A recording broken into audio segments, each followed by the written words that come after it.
What's going on, everyone? My name is Nicholas Merton here at DataDash, and today is February 2nd of 2022. Well, folks, I hope you are having a fantastic day wherever you are, and in today's video, I want to spend some time to dive into Ethereum specifically. A lot of you guys in the comments have been asking me to do a deep dive on Ethereum. Has my sentiment changed on Ethereum as we've had this pullback in the market, or in this case, have we gotten stronger on our convictions? We're going to be diving into all of this and more as we go throughout the video right after our quick sponsor. And our sponsor for today's episode is Ember Fund. The Ember DeFi Index allows you to invest in the top 18 coins weighted by market cap with one click of your smartphone. This eliminates the need to perform countless costly transactions manually and saves you time and money. Its largest holdings are Uniswap, Aave, MakerDAO, Loopring, USDC, Sushi, and Yearn, which get rebalanced monthly. It's up 56% since its inception. So if you're interested, click on the link down below to download the Ember app and earn free Bitcoin when you deposit into the Ember DeFi Index.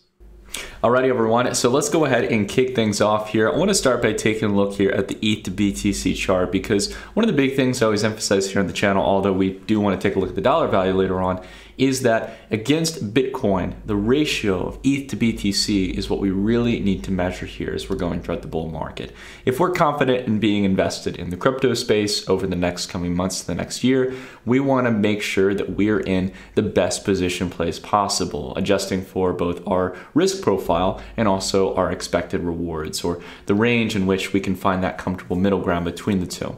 So let's go ahead and take a look here at Ethereum's logarithmic chart. So we can see since back here in around September to December of 2019, which again was where we were talking heavily about Ethereum, the $80–100 golden range that we wrote about in the Dash report and talked about on the channel later on. As you can see here, we've continued to maintain the vast majority of the gains here against Bitcoin, really hovering quite neutral since the kind of euphoric peak we had back in May. And even all the while, there have been some slight pullbacks here in Ethereum against Bitcoin and the ratio, like we've seen back here, for example, in December when we set new relative highs, the likes of which we hadn't seen as far back as May of 2018, right? Even though that's the case, if we take a look at the broader trend here against Bitcoin, and again, this is probably one of the biggest key signals that we are not in a bear market, that this is not a time per se to panic. All the while we've had this pullback, we're setting in higher lows and generally consistent or higher highs. Well, that's the first thing I want to focus on here, is to take this longer term perspective. When you have most people analyzing Ethereum, they're talking about what it's going to do in the next 5 hours or the next day. What I want to focus on here is what all of us, I think, on this channel are thinking about. What's the perspective for Ethereum going into the next couple of months or the next year? Is it showcasing strength or not against Bitcoin? That's the key question. And so far, even though, of course, I understand it can look quite bleak here when we're taking a look at the 2-week charts, so over the last, really the previous 8 weeks, we had a pretty sharp decline here. Ever since we've started to see a bit of a bump up in the market for Bitcoin, it's not just Bitcoin leading the way. Ethereum is rebounding even quicker off those lows we set back here at the end of January. We've been continuing to charter higher here as we go throughout the rest of the year. And it looks exactly like repetition of what we've seen back the past couple of times during these corrections, right? And this is, again, something we've had on our chart here for a while, albeit it's not perfect, right? If we take it to the logarithmic scale, we zoom out a bit, right? We've been talking about this kind of contestment range here, the resistance we would face here before we did hit it back in May. So we've been pretty accurate overall in being able to predict what Ethereum is going to do. And we're still calling for this idea that we're going to be having some kind of breakout, a squeezing, a kind of coiling, if you will, of price against this resistance point where things can really start to leapfrog higher going into the rest of 2022. And this is where I really think, again, genuinely, that we've got a chance to be able to see the flippening, a real reversal of Ethereum coming up as the top player in the market, albeit probably for a short while. But that's a great trade opportunity to have a large player, the second largest crypto, mind you, in this case, that might be able to come up and flip Bitcoin. So again, just to take it here to the 2-week, right? We're taking in the long-term throughput here, right? We talked about this resistance in May. It's key point number 1 here, this kind of dotted line here, the second one. That previous resistance in the short term for this cycle has turned into new support. Again, albeit not exactly consistent. We've had a couple of dips down below here, but generally we see buyers coming in here, and they're coming in at higher prices, right? To just generally explain why this is actually a really bullish element for price. Even they have these pullbacks, maybe it's kind of going generally sideways. If you have higher lows in this case for price, it's a signal that buyers are no longer waiting for prices to go down to the same range, or worse off, lower ranges, right? They're waiting for an even further discount. No, they're waiting in this case only for a price that's slightly above the previous lows. At that point, someone's coming in market buying, filling in the limit orders from the sell side, right? So again, they're coming in and buying at higher prices, showcasing that there is eager demand to get back in on these dips at higher prices than before.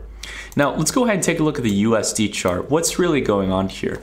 I think Ethereum right now is going through what's known as an ascending channel. An ascending channel is when you have generally consistent increase in higher highs and higher lows, right? So in this pattern here, we're basically kind of zigzagging in a sense between the key points of resistance, right? This key line of resistance that's expanding upwards over time, and also at the key line of support. And we can see here again, if we just take a look at a linear trend here, right, before we even set in these lows, if we were to look at the previous lows here, we could already kind of predict here when buyers might be able to come in here across the chart. And lo and behold, that's where they did come in. They didn't wait around for 1,700. Some people were calling for like 1,500, 1,000 when things were really bearish, which is just ridiculous, to be honest. We already had a significant correction from 4,800 down here to 2,400. Pretty much clean 50% correction. And as per usual, people like 50% discounts, like these big even levels, and buyers have started to come in. Now, I'll tell you guys one thing here, right? Even all the while here, we've started to see buyers coming in. And I do think that we've got a chance here for us to start rising higher over the next coming weeks and months.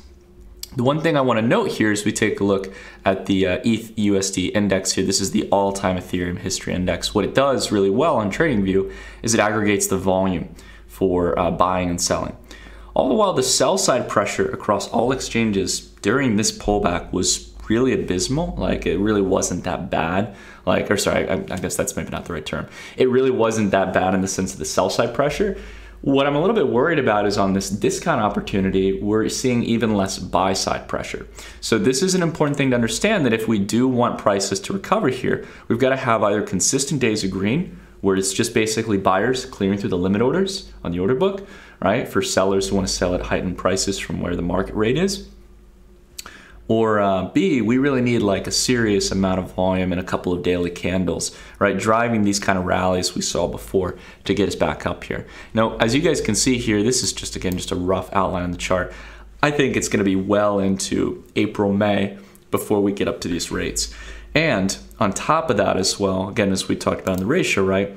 That could be, you know, again, as we continue to consolidate here and eventually, right? Again, no one knows the exact date. No one knows exactly when it's going to happen. But eventually, if we can break past this upward bound resistance range on the channel, that is where we could start to see some significant price action to the upside, where we could really see ETH rip much higher. And if we take a look at the log scale, this really isn't much of a crazy ask. We've seen much more kind of euphoric moves in the market before, right? So we can see here, we're just asking to get back up to that golden line, make it support, and start to climb higher. That's the key objective here, right? Now, one thing I do want to talk about that makes me confident that even though right now we're not seeing a lot of volume in the market, is simply what's going on in equity markets in reaction to the Fed, right? I know a lot of people were all concerned about the Fed back a couple of weeks ago, and all the while it did hold a lot of significance. We talked about that here on the channel, that it is going to be significant to see what the Fed does. It's something we have to factor for. At the same time, crypto markets have survived through quantitative easing and quantitative tightening, right? So again, I want to kind of, emphasize this headline or this kind of sentiment here, that the Fed concern, all the while it does hold some ground, depending on how the Fed actually acts, rather than just talking the talk, they start to walk the walk. That is going to really determine how hostile we should be in this case to what the Fed is doing, or how laid back we should be. If you guys are interested in diving a bit deeper into my thoughts on the Federal Reserve and what it means for equity markets and crypto, you guys can definitely sign up for the Dash report down below in the description. It's a great way to support the channel. We just dropped this month's latest edition, and we also talk about all kinds of different things. My top picks for the month for crypto and stocks. I have my portfolio track where you guys can track what I'm holding, and my investment portfolio, all kinds of different things. So if you guys are interested, check the link down below.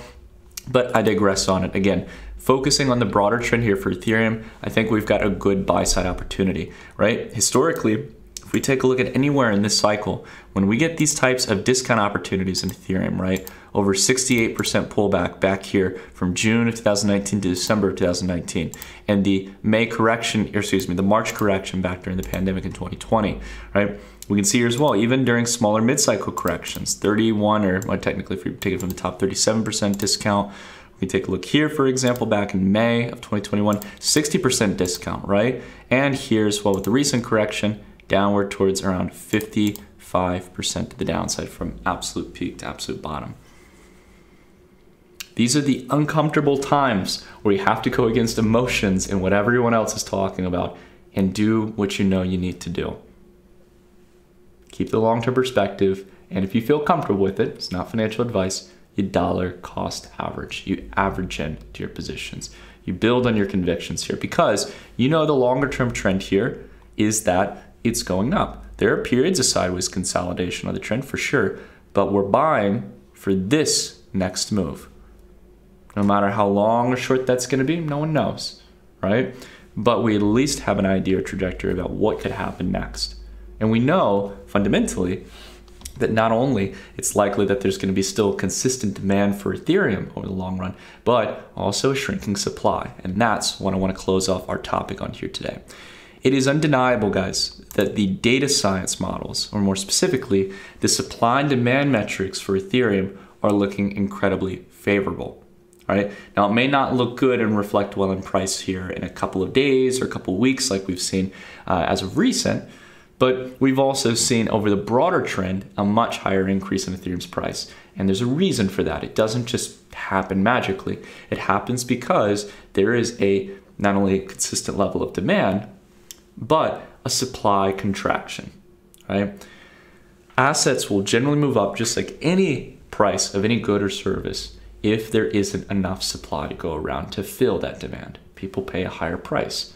And that's the general reason why assets inflate over time or go up in value, because of the inflation in the money supply and the demand for these assets. These are the reasons asset prices move up. There's more market order flow to the buy side rather than the sell side, and it's enough to clear through any limit orders of people willing to sell their ETH. Take a look here, for example, at the amount of ETH that has been sitting within the ETH2 staking contract. Still, even during this turbulent time here, since the peak back in November, we've gone from 8.2 million ETH in the staking contract to 9.2. Another million ETH, a fraction of the supply here in this case, has now started to go into the contract here, even during this pullback period, right? And we've seen that this is a consistent trend here, right, over the past year or so, since the contract really started to open up and people started to deposit back in 2020, in late 2020. So we've got practically, if we're taking a look at the measurement of supply for Ethereum, I think somewhere generally between 5 to 7.5% of the entire Ethereum supply locked away until ETH is finally live.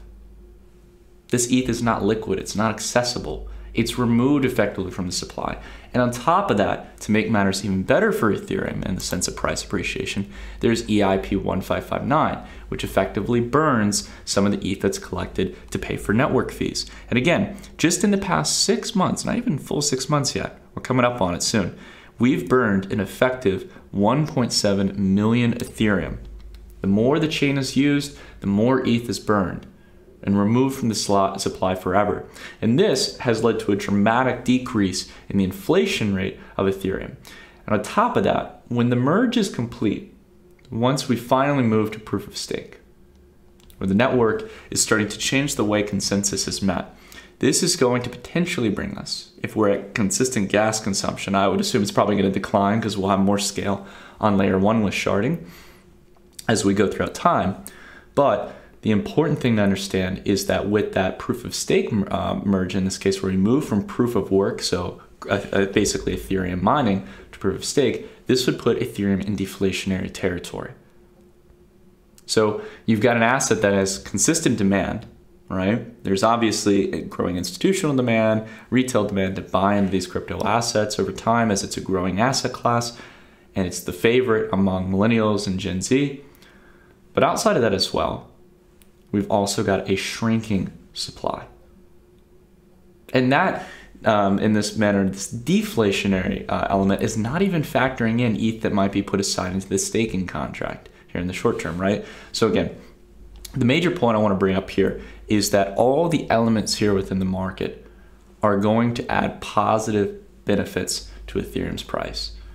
It's very easy to get caught up here in the short-term moves, to look at the dollar chart and go, oh my gosh, it's down 55%, it's over, it's a bear market, when in reality we've seen this time and time and time and time again. We've seen major double-digit corrections, and that's what happens on assets that all the while at the same time, if we take a look at the other perspective after these corrections, make absolutely insane rallies in price or recover from their corrections in relatively short periods of time, right? You can just continue to scan over Ethereum's chart here and you'll see that during these periods of time, there is exciting moves in price in between these corrections. All hope isn't lost when it comes to Ethereum. I'm still bullish on Ethereum. I'm still exposed to Ethereum.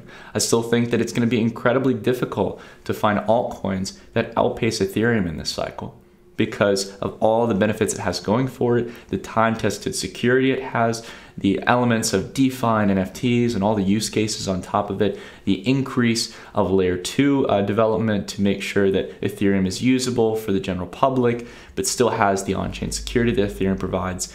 And on top of all of that, obviously the developments for ETH2, where it's going to shape up the ability for ETH to scale long-term, and not only that, but also build a much better framework of monetary policy for Ethereum than potentially even Bitcoin and other players in the market that just have a fixed supply.